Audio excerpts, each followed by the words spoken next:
thank you, SHRM, for giving Deloitte another opportunity to come and share what's happening in the world of human capital from a trends perspective.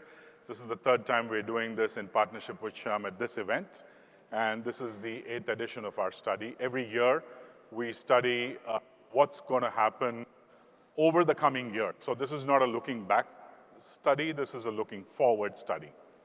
And that's what I'm going to be sharing some thoughts around. But before I do that, the MC announced that I was a partner with Deloitte, which is true. I run the human capital transformation practice. But I'm also aware that at least most of you are practitioners. Right? So I'm very respectful and I'm humbled by being here. What do they say about the old adage that goes, those that can't do, teach. Those that can't do, teach. Those that can't do or teach,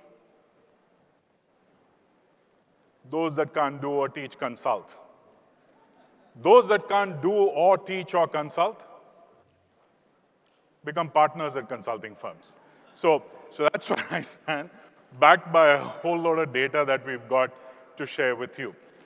So we would like to believe this is a unique study because it's forward-looking. And this year, our job is to cull out the insights. So I'm not going to throw a ton of data at you. We surveyed over 10,000 senior C-suite level HR folks. I'm going to make all the data available to you at the end of this presentation. I'm going to share a QR code. You can get the data, not just the report. You can download, slice, dice the data by industry, by geography, and so on and so forth. This is a global study, and we're open sourcing the data. You won't be able to change the raw data, obviously, but you can analyze it and use all the techniques that Sean talked about in terms of us in HR becoming data scientists. So go for it at the end of the talk. Now, this year, the theme that's emerging very clearly as we look forward is the rise and managing the social enterprise. I want to define that. So what is a social enterprise? Successful organizations are changing, need to reinvent themselves to become more social enterprises, and that does not mean becoming not-for-profits. To define the semantics of what we mean by a social enterprise, there are a couple of things that you need to think about. One is we as an organization contributing positively to the world that we live in. Is it about the ecosystem, the environment? Yes. Is it about carbon footprint? Yes. Is it about being green? Yes. But it's also being a fair employer. It's about embracing diversity. It's about helping reduce the increasing pay parity that's going crazy in many countries, India included, the differentiation between pay at top levels and pay at bottom levels. It's about embracing what diversity can bring to you. It's about doing what is right, not just what is profitable. That's what we mean by social enterprise. So let me start with a story which I hope you're already aware of. It was discovered a couple of years ago, a disturbing statistic that around the world, around 4 to 4.5 million people die every year due to indoor pollution. Most of that indoor pollution is caused by one type of fuel that is used in households. And as you can imagine, these deaths are women. India, just take a guess as to what India's contribution to that 4 million is, 4 or 4.5 million. Any guesses? Sorry? It's 1.2 million. 1.2 million people were dying in something that could have been completely avoided. Predominantly women. And one organization called Indian Oil took it upon themselves, and under the leadership of the then chairman, said, how are we going to save these lives? They brought about that entire LPG revolution. They started by getting their entire field force working in creating smokeless villages, in creating villages where women, children, and their lives saved and their lives could be improved without the diseases that they were battling with. How do they do that? Is a separate story. Why did they do that? They went to all their field officers, and I've interviewed about 600 of their field officers, and to a man and woman, they said that it wasn't about market share, it wasn't about wallet share, it wasn't about market penetration, it wasn't about our LPG business, it was about saving those lives. It was about doing what was right. Everything else followed. That's what we mean by creating an organization that moves from just profit to profit plus purpose. Now, very often we hear CEOs and boards and others say that we want passionate people, we want our people to be passionate. Here's the trick. Your people will not get passionate even if they are the most passionate individuals. All an organization can do is help them find purpose. Passion will follow. Sometimes we get it the other way around and we try and whip up passion, and that is what. Find the purpose, passion will follow. And we believe increasingly more, because generations that are already in the workforce and generations that are going to come in are going to be far more concerned about what kind of an organization they're working for. And that's what we mean by doing the thing and building a social enterprise. So the second story I want to share is what I call managing the great Indian paradox. And I'll link these two stories of purpose and the paradox to what our human capital trends study is finding. I'm sure you've heard of a company called Urban Clap. So what's the paradox that they're helping manage? The old Indian paradox, a couple of years ago, as far as workforce was concerned, we used to say that there are so many people in India, but the employability is so low, right? We don't find employable people in spite of the fact that there are millions of people graduating, et cetera. That's been the lament of corporates. That was indeed a paradox, but I'm going to present another one to you. 90% plus of the Indian workforce around the country has been, for a very long time, will continue to be what in the West we call gig workers. India has been that way forever. I'm building a house in my native town in Kerala. So there's a bunch of people that have come in from a couple of northeastern states to build this house. During harvest season in their village, they go back for the harvest. Then there is a festival. They go back and set up small shops in that festival. So they are marketeers, they are farmers, they are house builders. We don't need to teach India about harnessing the so-called hybrid workforce. India has figured it out. It's the very small percentage of corporates that haven't. It's us that don't know how to leverage this workforce construct and concept that has always existed, and instead say that no, it's not like evolved Western economies. It's not that people are readily available, they're not on tap. The problem is ours, and that's the paradox. Urban Clap is trying. I'm not suggesting that it's happened and it's arrived, but they are looking at gig workers for the first time in India at scale, who are skill-based. So if you need somebody to come home and give you a haircut, they have barbers and beauticians that are ready to do that. That's a skill. If you need somebody to come home and fix your air conditioning, it's a skill. They have various such skills curated, and they're trying to harness this vast workforce, want to work for themselves in their own terms and be of service. Now, how can corporates like us learn, and what do we need to do? How can we figure out what can we do for manufacturing?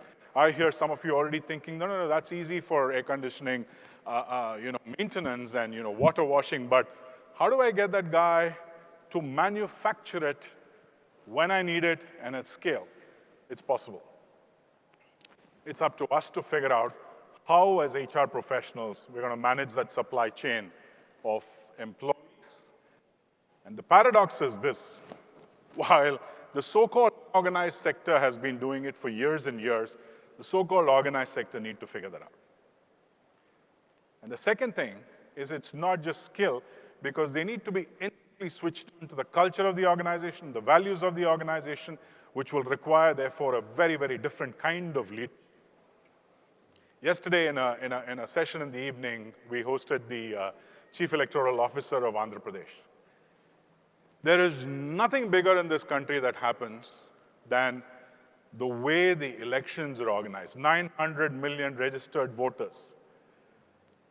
He was telling us about there is one voter somewhere in the remote part of Gir Forest, and they had to set up a booth just for that one individual, because that's written in the Constitution.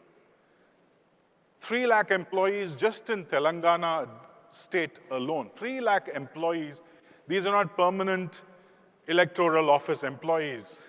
They are assembled rapidly, trained within a couple of months, and these could be entirely different from those that worked 5 years ago or 3 years ago or whatever. And they are trained, the technology is ready, it's instantly available, and the government machinery functions brilliantly to make this happen. I don't know if at corporate, even at an in-company level, many of us can claim that. Food for thought. So what do we need to do? We believe we need to reinvent our organizations with a human focus. What does that mean? I think Sean mentioned a couple of things already, and you've been listening to several folks yesterday. Just give me a minute. I'm really passionate about this, so my throat gets parched. What do we mean by reinvent?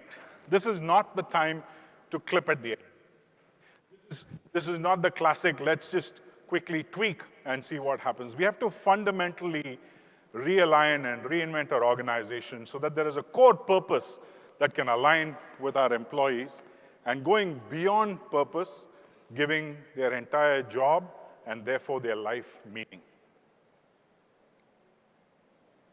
I'm going to leave you with 3 thoughts as to what are 3 specific things that we as human resources professionals can think about adapting in our organization. First one is that we need to think beyond digitization. Now, one about words is digitization. And what I'd like to submit in front of you is digitization is harnessing technology, automation, etc. We absolutely need to do that. But we are in a performance frontier. It's beyond that.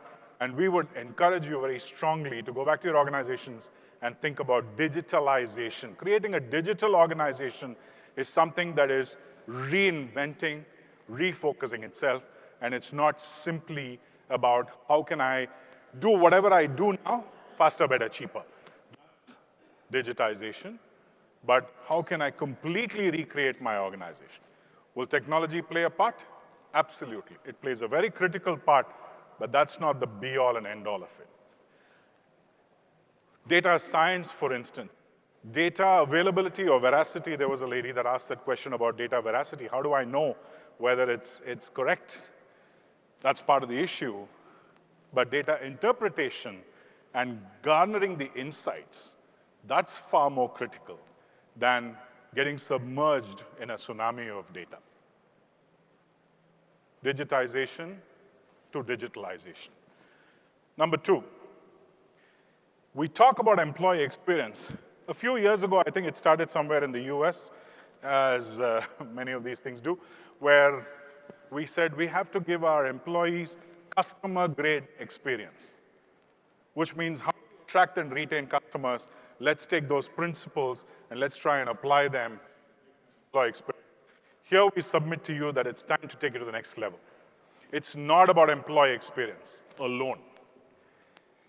There is no consulting presentation that is ever complete without a 2x2 matrix, and so this is our submission for that.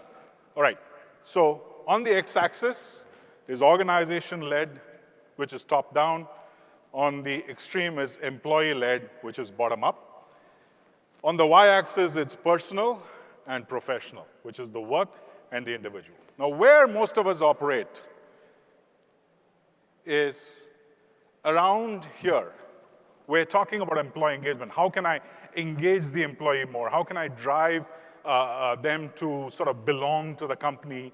How can I make them stay, not stray, I'm sorry, stay and strive and so on and so forth. You'll hear a lot of that language. Important, but not defining. On the other side, if you look at it, employee experience, which is that customer-grade experience we talk about. How do I make sure that I use some of the coolest technology at work? I buy tickets online, I order food online, I swipe right and swipe left, and even date online. And then I go to work and I have a clunky piece of technology which just irritates me. That's customer-grade employee experience. How do I convert that? We want you to take it a couple of levels up already and focus on what we are calling the human experience, which is beyond work-life balance. And here, this might sound a little jargonish, but this is super critical for all of us to understand. One is, how can work get into the flow of life? It's segregating work and life. How can work get into the flow of life? For example, we talk about a construct called learning in the flow of work. How can we imbibe these so-called employee experiences, learning experience, what employees go through on a day-to-day basis in the flow of work? And how can that help them reach their purpose and find meaning? And that's human experience. So from employee experience to human experience. The third, from jobs to super jobs. You'll find in our report a detailed explanation on this, but here is what we think is most critical. There's one thing we want you to remember. The narrative of machine learning has kicked in, AI has kicked in, do we change? Is my job going to be replaced? Repeatable jobs will be replaced, all of that. Yes, but here's what we need to do to jobs.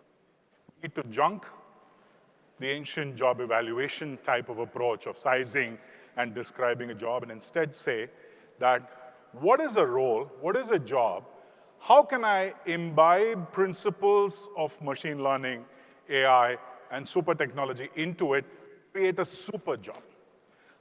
It's not man versus machine, it's not woman versus machine, it's man and woman and machine. It's about how can this form a mini ecosystem to drive the results? So it's not, if you listen carefully to what Sean said, I think he put it brilliantly. It's not about here's data, here's analytics, here's insight, and here's action. It's about the seamlessness of this whole thing, which forms a continuum. Somebody asked a question about HR roles of the. Think about what we said, the purpose. Why are you doing annual compensation? Why? Because that's the way we've always done things. Why performance measured on an annual basis? I have a colleague, Jeff Schwartz, who has a joke about it. What's a year got to do with performance? What's the definition of a year, guys? No? A year is the time that the Earth takes to go around the sun. What does that have to do with performance? No, it's annual. No. So challenge it and then make your HR job into a super job. Measure performance on an ongoing snapshot basis. Today, technology is affordable and you can do it. Many of them out there can help you do it. Are you ready for it? So in summary, it is not the time to clip at the edges. This is the time to reinvent. That's the QR code. You can take a picture of that, download the report, look at whatever relevant for you. Not all of it will make sense. Cull out what's going to make most sense to you. So I just want to share a small story. I'm like 30 seconds left. So when I was checking into this hotel, there is another seminar going on, and I don't know if you're aware. This is a very famous self-help guru who's here, and he was checking in around the same time that I was, and obviously he's a very famous person. I'm not going to say his name, but what he constantly says is, there's no such thing called a problem, it's all an opportunity. That's his. Now I know, I think you'll know who I'm talking about. Anyway, he was checking in right next to me last evening, and as we were checking in, my process took a little longer, ID, etc. He was whisked away. He went off to his room. And then in 2 minutes before I finished my check-in, he was back. And he said, guys, I have a problem. So the receptionist was very smug, and she said, sir, you say there is no problem, there is only an opportunity. So the gentleman says, young lady, I opened the door to my room, and there is another lady staying there already, and she was inside. Now you decide whether it's a problem or an opportunity. HR can either look at this as we have a problem, or you can look at it and say we have an opportunity. If you want to convert your job to a super job, I think it's an awesome opportunity. That's our submission. Enjoy the report, and I'm happy to take any questions. Thank you very much for your patience.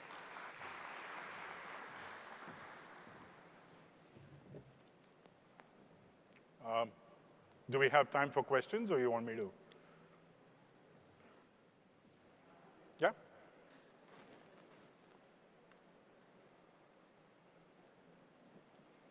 Okay, again, one at a time. I can't handle so many questions together. Sir. Hi, my name is Savio. You just ended with a note on saying, look at the opportunity. But the moment you tell that to an HR person, the first thing they say, we have a policy for this. So I think we need to look at the policies first and then go to the technology. Would you agree with that? No, I don't agree. I think you need to look at the purpose first, then look at why the policy exists is what reinvention, digitalization is all about. So if we are back to, no, we have a policy, right? Then I think we have to go back to first principles and say, why did we put that policy in the first place? Right? Let's talk about trends as an example, benchmarking or whatever. The so-called, I hate this word best practice, which is why I never use it. Just because it's a trend doesn't mean it's okay. In the 70s and 80s or 60s, smoking was a trend. Doesn't mean that was healthy. Today, having an app for everything is a trend. So HR says, I'm using technology. I have a recruitment app. I have a performance app. I have a whatever app. But are these design thinking inspired, and have these created a human experience or an employee experience by putting the employee, candidate, customer in front and center? Let me give you a very small example. There is this Chinese company, large e-commerce company that had a problem in attracting a certain generation of people. They're an older e-commerce company. And they said that, the younger folks that were coming into the workforce said that this is not a cool company. There are no choices that they give. They seem to be very streamlined. So here's what this organization did. One typical reaction would be, let's change our policy around our EVP.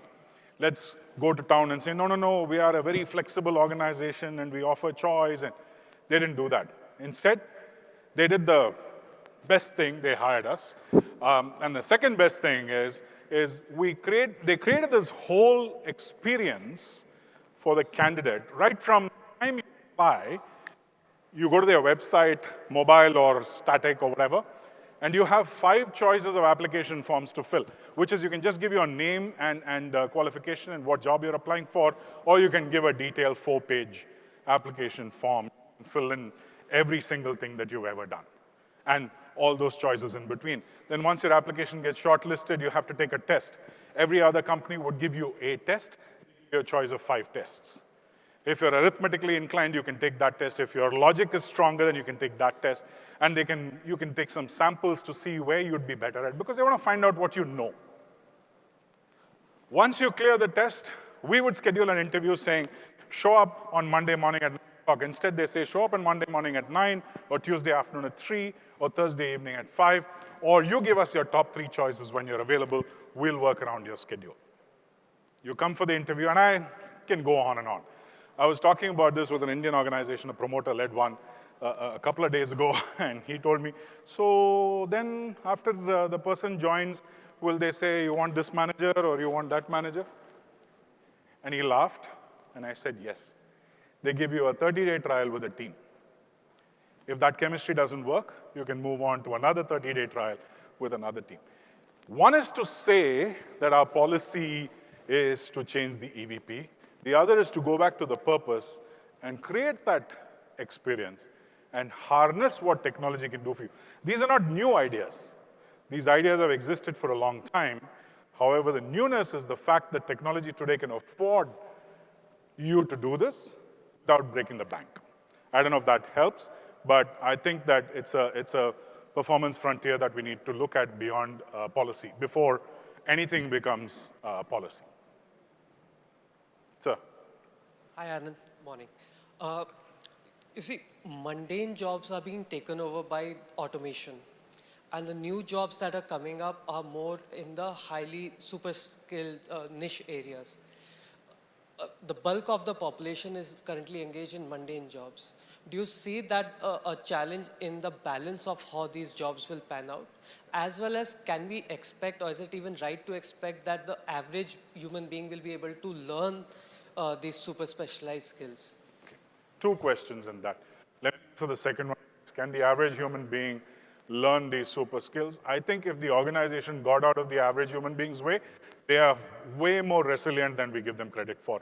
I think our employees, if you take Singapore as an example, they are making it almost a rule for every employee to continue reskilling himself or herself. Even those who are 60 plus. We in companies would never invest in people that are, oh, he's 55, he's got 3 years to retire. Why? No. We just need to get out of their way, and I think I'm confident research says, and our experience says that they can continuously reinvent themselves if only we just let them do that and enable the platform and made learning bite-sized and all the rest of the good stuff. The first question is that who defines mundane is another question. So I won't go with the adjective mundane, but let's say repetitive task-oriented jobs versus this goes back to the first, second part of your question, which is if one can continuously reskill oneself, what is today's repetitive task? And if you imbibe the technology and the analytical skills and the insight skills that need to come into it, every job we believe can become a super job. And machines can take over the repetitive nature of things, and we need to move forward. It's like saying that the minute the typewriter went out of existence, all typists sort of disappeared and died. No. You have to embrace and go to the next level. Some would have died. Those that refused to do anything else but type, they would have sort of faded into oblivion. That's a very small percentage, and therefore, it's all the more important for organizations to provide that platform and the purpose. And with, I think they're going to throw me out. So thank you very much. You've been very kind, and I look forward to interacting with you a little later. Thank you.